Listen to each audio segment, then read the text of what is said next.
নারকেল চিংড়ি করবো, তার জন্য মশলাটা ভেজে নিচ্ছি। তো মশলা ভাজা হয়ে এসছে, দিয়ে দিচ্ছি চিংড়ি মাছ আর নারকেলের দুধ বের করবো। নারকেল আছে এখানে পুরা, নারকেল দুধটা বের করে নেব।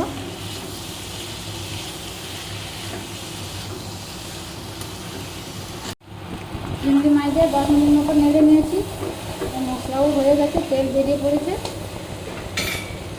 এবার দিচ্ছি নারকেলের দুধ, এটা আস্তে আস্তে করবো।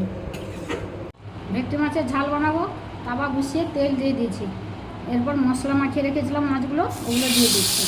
এখানে আছে আদা, রসুন, পেঁয়াজ, সর্ষে বাটা, জিরে গুঁড়ো, ধনে গুঁড়ো, হলুদ গুঁড়ো, নুন, তেল দিয়ে মাখিয়ে দেবো। এইভাবে মাছগুলো সাজিয়ে দেবো, দিয়ে এর উপরে একটা ঢাকনা দিয়ে দেবো।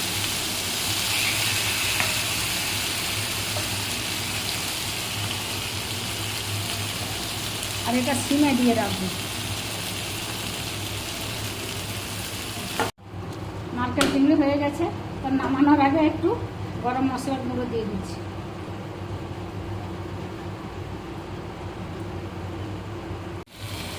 ঢাকনা দিয়েছিলাম, খুলে দিলাম। 1 পিঠ হয়ে গেছে, এবার মাছটাকে আস্তে আস্তে করে উল্টিয়ে দিই।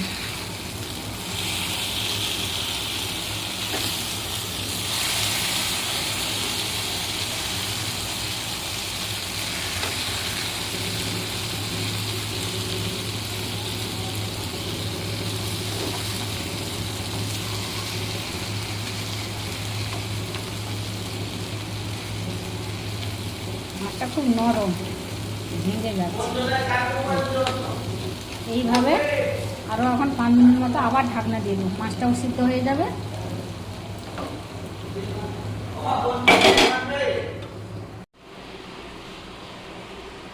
মাছ রান্না হয়ে গেছে।